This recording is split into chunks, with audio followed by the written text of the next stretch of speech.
Hello friends, welcome to Devbhoomi craze education. Friends, आज हम यहाँ पे अध्ययन करेंगे लर्निंग एंड टीचिंग यानी अधिगम एवं शिक्षण। ये जो फ्रेंड्स है बीएड के लिए आप चाहे किसी भी यूनिवर्सिटी से सेमेस्टर ईयर कर रहे हैं या आपका ईयरली है। अगर आपका ईयरली होगा तो आपका होगा फर्स्ट ईयर, और अगर आपका सेमेस्टर होगा तो आपका होगा सेकेंड सेमेस्टर। तो आप जो है बाकी अदर यूनिवर्सिटीज़ में किस तरह से ये ले सकते हैं, लेकिन आप देख लीजिएगा ये आपके पास जो है ये सब्जेक्ट आपका कंपलसरी जो है सभी यूनिवर्सिटीज़ में होता है लर्निंग एंड टीचिंग का। बाकी ये जो सब्जेक्ट है फ्रेंड्स, इस तरह के क्वेश्चन जो है क्वेश्चन सभी के पास इसी तरह से बनेंगे। जहाँ पे भी जैसे थॉर्नडाइक का नियम आ गया, किसी भी अन्य मनोवैज्ञानिक का नियम आ गया, गेट्स का आ गया, जो भी हमारे वाइगोत्स्की हैं, सभी का किसी का भी नाम यहाँ पे आ गया तो ये हमें सबको ही पढ़ने हैं। तो क्वेश्चन जो है लगभग सबके सेम ही बनेंगे। बाकी जो ये क्वेश्चन है फ्रेंड्स, क्वेश्चन ये किसी भी तरह से बन सकते हैं। जैसे यहाँ पे है अधिगम सीखने के सिद्धांतों का संक्षेप में वर्णन कीजिए तथा थॉर्नडाइक के उद्दीपक अनुक्रिया सिद्धांत की संक्षिप्त विवेचना कीजिए। तो यहाँ पे हमें देखो, यहाँ पे अगर देखेंगे तो दो यहाँ पे क्वेश्चन है, अधिगम सीखने के सिद्धांतों का संक्षेप में वर्णन करना है और दूसरा है कि थॉर्नडाइक के जो उद्दीपक अनुक्रिया सिद्धांत है उनकी हमें क्या करना है, विवेचना करनी है। अगला क्वेश्चन है सीखने का संयोजनवादी सिद्धांत क्या है, और थॉर्नडाइक का प्रतिपादित उद्दीपक अनुक्रिया सिद्धांत की व्याख्या करते हुए इस सिद्धांत की शिक्षा में महत्व निर्धारित कीजिए। तो यहाँ पे फ्रेंड्स आपको जो है क्वेश्चन किसी भी तरह से मिल सकता है। थोड़ा ये हो सकता है आपका बुक का नाम कोई और हो, लेकिन अधिगम आपके पास सब्जेक्ट आपके जो है सिलेबस में होगा और क्योंकि ये सभी के लिए कंबाइंड है। और ये हमारा इवन सीटेट में भी जो है थॉर्नडाइक से हो गया, वाइगोत्स्की से हो गया, सभी से संबंधित हमारे क्वेश्चन जो है सीटेट में हो गया, स्टेटेट हो गया, सुपर टेट हो गया, किसी भी तरह से अगर हम आगे जो भी टीचिंग एग्जाम देंगे उन सभी के लिए जो है ये क्वेश्चन बेनिफिशियल है। तो सबसे पहले हमारे यहाँ पे देखने को मिलता है अधिगम सीखने के सिद्धांत। इससे पहले जो है मैं 2 से 3 वीडियो अपलोड कर चुका हूँ। आज का हमारे यहाँ पे जो है चौथा वीडियो है, तो पर्सन 3 यहाँ पे देख लेते हैं। अधिगम सीखने के सिद्धांत यानी थ्योरीज ऑफ लर्निंग। तो क्या क्या सिद्धांत है सीखने के, अभी हमने इससे पहले भी डिस्कस किया था कि यानी जो भी हम करके सीखते हैं और जो भी कार्य हम करते हैं वही हमारा क्या हो जाएगा, अधिगम हो जाएगा। यानी जो करने के बाद जो हम पे हमारे जो कार्य हमने किया और उस कार्य करने के बाद या हमने जो दूसरे से सीखा उसके बाद जो हमारे जो है हमारे पास जो बदलाव है, हमारे जो बदलाव है उसी को हम क्या कहेंगे, अधिगम कहेंगे। यानी अभी अगर हम एग्जांपल के ले लें, अभी अगर हम क्या कर रहे हैं, बीएड कर रहे हैं, सपोज हम क्या करते हैं, कल की डेट में हम क्या कर लेते हैं, अभी तो हम क्या है एक छात्र अध्यापक, नेक्स्ट टाइम हम थोड़ा बहुत इसको सीटेट निकल जाएगा, देन हम टीचिंग वैकेंसी आएगी, टीचिंग वैकेंसी का एग्जाम देंगे, देन हम क्या हो जाएंगे, अगर हम स्कूल में चले जाते हैं तो उसके बाद हमारे कुछ क्या हो जाएंगे, अपने चेंजेस अलग हो जाएंगे। यानी क्या हम अभी थे, क्या हम बचपन में थे, तो जो पहले हम बचपन में थे वो हम अभी नहीं। यानी जो हम पहले बचपन में जैसे हम खेलते थे या किस लड़कों का जो खेलने का है या लड़कियों का जो सामान खेलने का है वो उन चीज़ों से खेलते थे। पहले तो सभी कोई भी किसी से भी खेल सकता था, लेकिन जैसे जैसे एज होते हैं तो वो क्या करते हैं, थोड़ा यहाँ पे जेंडर यहाँ पे डिफाइंड हो जाता है, तो धीरे धीरे बच्चे अलग अलग हो जाते हैं। उसके बाद दोनों में क्या हो जाते हैं, अलग अलग चेंजेस आने लग जाते हैं। फिर हर किसी की बुद्धि अपनी अपनी अलग होती है, सबका आईक्यू लेवल एक जैसा नहीं होता है, किसी की कम होती है, किसी की ज़्यादा होती है। सीखने में जो भी होता है तो वो सबका अलग अलग होता है। धीरे धीरे हम क्या करते हैं कि जो स्कूल है, फिर हम स्कूल में हैं, किस तरह से हम स्कूल में थे, फिर उस तरह जिस तरह से हम स्कूल में रहेंगे उस तरह से हम थोड़ा कॉलेज में नहीं रहते। फिर जिस तरह आज की डेट में हम क्या कर रहे हैं, छात्र अध्यापक हैं, तो थोड़ा हमारे पास अलग चेंजेज होंगे। कल की डेट में हम इसी तरह से स्कूल में चले जाएंगे तो हमारे पास अलग चेंजेस होंगे। तो यहाँ पे जो है, तो यहाँ पे सबसे पहले अधिगम सीखने के सिद्धांत क्या क्या हैं तो वो हम देख लेते हैं। यहाँ पे अधिगम के जो है सिद्धांत के बारे में मनोवैज्ञानिकों में पर्याप्त मतभेद है। अब क्या क्या मतभेद है, सबसे पहले है उद्दीपक अनुक्रिया सिद्धांत, स्टिमुला रिस्पॉन्स थ्योरी। सेकंड है संबंध प्रतिक्रिया सिद्धांत, कंडीशन रिस्पॉन्स थ्योरी, और अंतर्दृष्टि का सिद्धांत यानी इनसाइट थ्योरी, और क्रिया प्रसूत अनुबंध सिद्धांत यानी ऑपरेंट कंडीशनिंग थ्योरी। अब हम यहाँ पे देख लेते हैं उद्दीपक अनुक्रिया सिद्धांत, स्टिमुलस रिस्पॉन्स थ्योरी। अब क्या क्या है यहाँ पे, एडवर्ड ली थॉर्नडाइक को विश्व का एक अग्रणी मनोवैज्ञानिक कहा जाता है। थॉर्नडाइक ने 1913 में प्रकाशित होने वाली अपनी पुस्तक एजुकेशनल साइकोलॉजी में अधिगम का एक नया सिद्धांत दिया और इस सिद्धांत को उन्होंने अलग अलग भागों में पहचान दी। अब यहाँ पे जो है सबसे पहले किसी भी तरह से हम जो है इन हेडिंगों को लिखते हैं तो हमारे जो है अच्छे नंबर बनने के चांस हो जाते हैं। यानी अगर हम इसको थोड़ा और उसमें देख कि यानी जैसे जो उद्दीपक अनुक्रिया सिद्धांत, तो ये किसने दिया? एडवर्ड डी थॉर्नडाइक ने। इसको हम अपने शब्दों में भी लिख सकते हैं। ये जो है विश्व के एक अग्रणी मनोवैज्ञानिक हैं और इन्होंने जो है 1913 में अपनी पुस्तक एजुकेशन साइकोलॉजी में अधिगम का नया सिद्धांत दिया। कब दिया? 1913 में। और क्या दिया? एक अपनी उनकी पुस्तक कौन थी? Education psychology. तो उन्होंने एक नया अधिगम का एक नया सिद्धांत दिया। अब वो सिद्धांत क्या दिया? वो दिया उन्होंने थॉर्नडाइक का संबंधवाद, यानी थॉर्नडाइक्स कनेक्शनिज्म, संबंधवाद का सिद्धांत, कनेक्शनिज्म थ्योरी, उद्दीपक प्रतिक्रिया सिद्धांत, स्टूमस रिस्पॉन्स थ्योरी। और उसके बाद इन्होंने फोर्थ दिया कि सीखने का संबंध सिद्धांत, यानी बॉन्ड थ्योरी ऑफ लर्निंग। अब जो यहाँ पे इनके सिद्धांत थे, तो उन्होंने थॉर्नडाइक द्वारा प्रतिपादित संबंधवाद का सिद्धांत, यानी संयोजनवादी सिद्धांत, कनेक्शनिस्ट थ्योरी ऑफ थॉर्नडाइक। तो इन्होंने जो उद्दीपक अनुक्रिया प्रकृति क्रिया सिद्धांत, स्टूमस रिस्पॉन्स थ्योरी दी कि यह संबंध जो है केवल उद्दीपक व प्रतिक्रिया के मध्य नहीं पाया जाता है, बल्कि जो ये उद्दीपक और अनुक्रिया प्रतिक्रिया का सिद्धांत है, ये शारीरिक हो गया, मानसिक क्रियाओं के बीच जो है, शारीरिक व शारीरिक क्रियाओं के बीच और मानसिक व मानसिक क्रियाओं के बीच में होता है। यानी ये ऐसा नहीं है कि जो उद्दीपक प्रतिक्रिया है, ये उद्दीपक प्रतिक्रिया के मध्य न होकर ये शारीरिक और मानसिक क्रियाओं के बीच और शारीरिक व शारीरिक क्रियाओं के बीच, मानसिक व मानसिक क्रियाओं के बीच में ही होता है। यही मत थॉर्नडाइक का भी है कि जो सीखने की प्रक्रिया है, किसी मानसिक क्रिया का, किसी भी मानसिक क्रिया का और किसी भी शारीरिक क्रिया से, जो शारीरिक क्रिया का मानसिक क्रिया से, मानसिक क्रिया का जो क्रिया का मानसिक क्रिया से या शारीरिक क्रिया का शारीरिक क्रिया में संबंध होना जरूरी है। यानी अगर हम मानसिक जो चीजें सोचते तो वो शारीरिक तरह से हम उसको करेंगे, जो हम शारीरिक रूप से करेंगे तो वो हमारा कहाँ जाएगा? मानसिक तरह से सोचेंगे। यानी जब हम उसको मानसिक तौर पे सोचेंगे तभी तो हम उसको शारीरिक रूप से करेंगे। तो यानी ये जो खेल है, ये पूरा जो सिद्धांत है, तो इन्होंने ये थॉर्नडाइक ने सिद्धांत दिया है कि जो हमारा सिद्धांत है ना, ये उद्दीपक पर सिद्धांत नहीं है। ये जो सिद्धांत है, ये है हमारे मानसिक तौर पे और शारीरिक तौर पे। तो इसको हम किसी भी तरह से अपने शब्दों में लिख सकते हैं। अब इस सिद्धांत की पुष्टि जो है थॉर्नडाइक ने सबसे पहले पशु पर प्रयोग किया। किस पर प्रयोग किया? पशु पर, यानी जानवरों पर प्रयोग किया। उसने अपने एक प्रयोग में भूखी बिल्ली को पिंजरे में बंद कर दिया। उन्होंने क्या किया कि एक पिंजरे में भूखी बिल्ली को बंद कर दिया। अब थोड़ा इसको हम अलग तरीके से देख सकते हैं कि जो थॉर्नडाइक थे, उन्होंने अपना एक सिद्धांत लिया।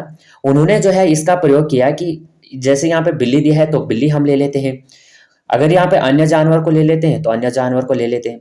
अब इन्होंने जो है बिल्ली को, या हम इस तरह से लिख सकते हैं कि जो इन्होंने बिल्ली पे जब इन्होंने अपना सिद्धांत का प्रयोग किया, तो यह कोई भी जानवर होता है, हम किसी भी जानवर को होता है, अगर आपने कभी भी देखा होगा, किसी को अगर हम कोई भी हो, अगर किसी को जब तक भूख नहीं लगी हो, या खुद हम अपने पे ले सकते हैं, जब तक हमें भूख नहीं लगी होती है, क्या हम भोजन को खोजते हैं? नहीं खोजते। जब हमें भूख लगती है तभी हम क्या करते हैं? भोजन की खोज करते हैं, तभी हम अपने लिए भोजन की तैयारी करते हैं, भोजन को पकाते हैं, देन हम क्या करते हैं? उसको खाते हैं। अदरवाइज अगर हमें भूख नहीं लगेगी तो हम क्यों? तो इसी तरह से इन्होंने एक नियम ये भी दिया कि जब इन्होंने क्या किया था कि जब इन्होंने एक पिंजरे में जब इन्होंने बंद कर दिया बिल्ली को, तो इन्होंने क्या किया था एक बार कि उसकी जब चटकनी लगा दी, या इन्होंने जो भोजन का था, तो इन्होंने भोजन के लिए उसको बोला, जब उन्होंने भोजन रखते थे तो जो भी पिंजरे में, या हम अन्य किसी भी जानवर को ले सकते हैं, तो जो जानवर का, एक बार कुत्ते पे भी इन्होंने वो किया, वो तो पावलोव ने किया था, लेकिन अगर किसी भी जानवर पे ले सकते हैं जो अधिगम है या सीखने का है, तो उसने क्या किया, जो खाने का चीज था, यानी उसने क्या किया कि भाई चटकनी लगा दी। अब वो जो खाने का सिस्टम है, तो पहले उसे क्या पता कि वो क्या करेगा, इधर उधर झपटा मारेगा, तब जाके वो बाहर देखेगा कि हाँ भाई जो चीज है वो खाने की चीज है, उससे मुझे लेना है। लेकिन उसमें जरूरी होना चाहिए कि जो बिल्ली वहां पिंजरे में या कोई भी जानवर वहां बंद हो रखा है, तो उसको भूख लगना जरूरी है या उसकी आवश्यकता होना जरूरी है। जब तक उसको आवश्यकता नहीं होगी उस चीज की, तब तक वो हाथ पांव नहीं मारेगा। तो उसने क्या किया कि यहाँ पे हम देख लेते, इसी को मैं ले लेता हूँ। जब भूखी बिल्ली को उसने पिंजरे में बंद कर दिया, तो पिंजरे का दरवाजा इस तरह लगाया कि वह चटकनी दबाने पर खुल जाता था। तो यहाँ पे क्या हुआ होगा कि जैसे बिल्ली ने क्या किया होगा, इधर उधर हाथ पांव मारा होगा, लेकिन जैसे उसने क्या किया होगा गलती से, या तो उसने अचानक से उसका पांव क्या चला गया, उस चटकनी पे चला गया होगा, और अचानक से चटकनी क्या हो गई, खुल गई। अब जैसे चटकनी खुली होगी तो उसने देखा होगा कि यार ये तो क्या हो गया, तो नेक्स्ट टाइम से उसे क्या हो गया, सुलभ हो गया उसके लिए, यानी आसानी हो गई।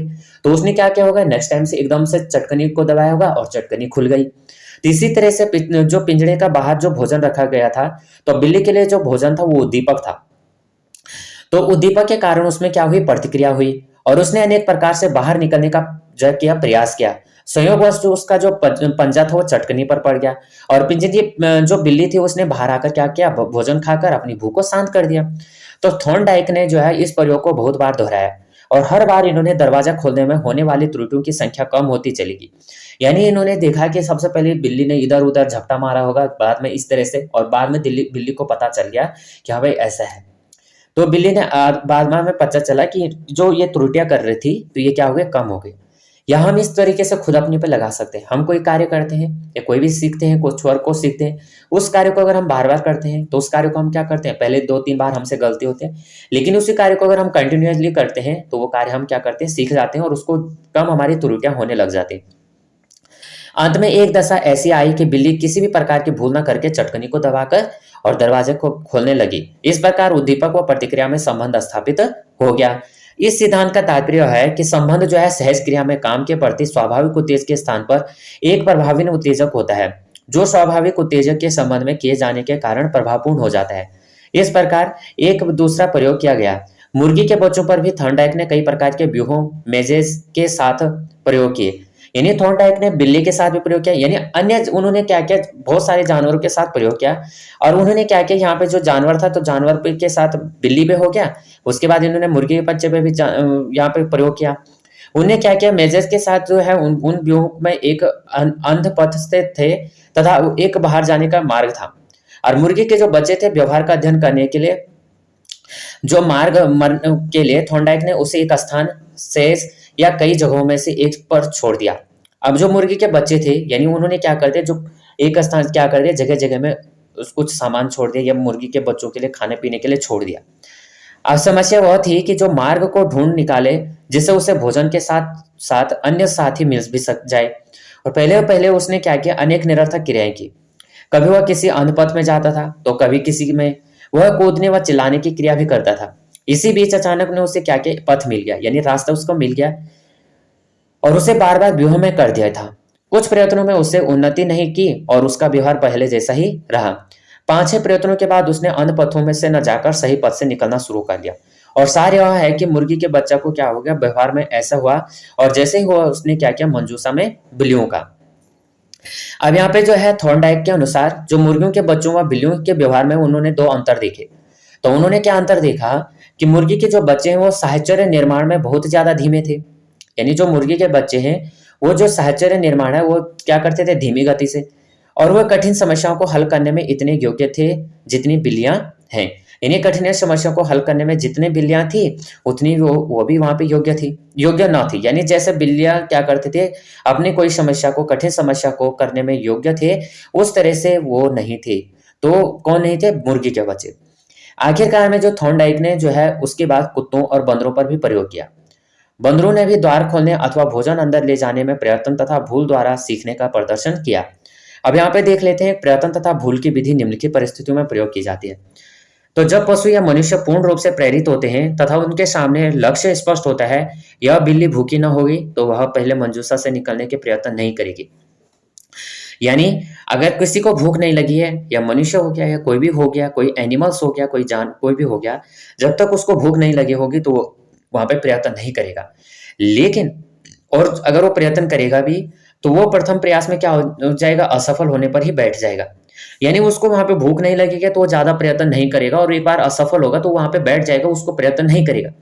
लेकिन यहाँ पे दूसरी समस्या है कि अगर किसी को भूख लगी है और उसको वो क्या है, भूख लगी है, अपने हाथ पैर चलाएगा, और हाथ पैर चलाएगा तो क्या करेगा, उस भोजन के लिए लालसा में जाएगा कि हाँ भाई मुझे तो भूख लगी है।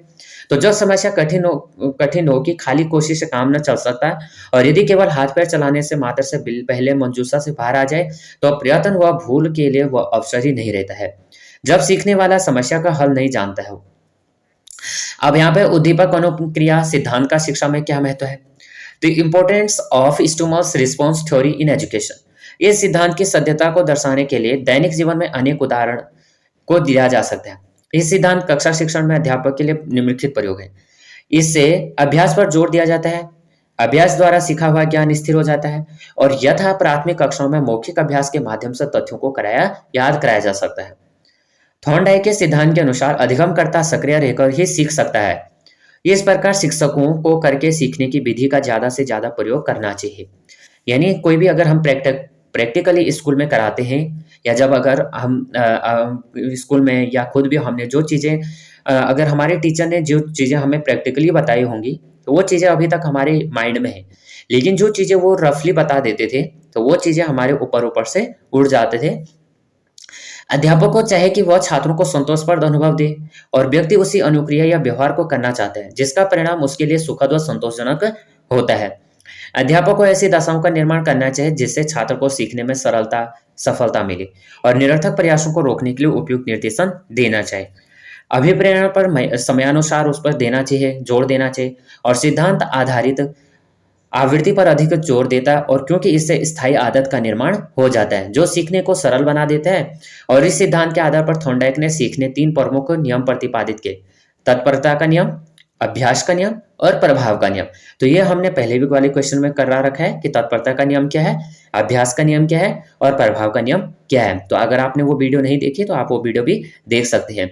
इस सिद्धांत के महत्व पर प्रकाश डालते हुए क्रो ने कहा कि यह जो सिद्धांत है, गणित हो गया, विज्ञान हो गया, जैसे गंभीर विषयों के लिए उपयोगी है। इसमें अभ्यास पर अधिक बल दिया गया है कि जो बालक है वो किसी कार्य को निपुण बना देता है। तो यहाँ पे हमने ये देखा कि अधिगम यानी जो कार्य है, इसको जिस कार्य को हम बार बार करते हैं, या कोई जानवर हो, कोई एनिमल्स, कोई भी हो, किसी भी जो भी यहाँ पे लिविंग थिंग्स है, कोई भी किसी तरह का कार्य को करेगा, जब तक उस कार्य को बार बार नहीं करेगा तो तब तक वो उसको नहीं सीख सकता, नहीं कर सकता है। और जब उस कार्य को धीरे धीरे प्रयत्न में करता रहेगा, बार बार अभ्यास में लाता रहेगा, तो उसका वो कार्य क्या हो जाएगा, आसान और सरल हो जाएगा। और बाद में वो अन्य जगह ना जाकर सीधा उस पथ पे आके अपना कार्य को प्रारंभ करेगा। तो फ्रेंड्स, यहाँ पे जो है मैंने ये क्वेश्चन लिए हैं। तो अगर आपको ये क्वेश्चन जो है थोड़ा भी हेल्पफुल लगे होंगे, और अगर आपको ये वीडियो जो है सही लगी होगी, तो प्लीज वीडियो को लाइक शेयर और सब्सक्राइब कर देना। जय हिंद, जय भारत।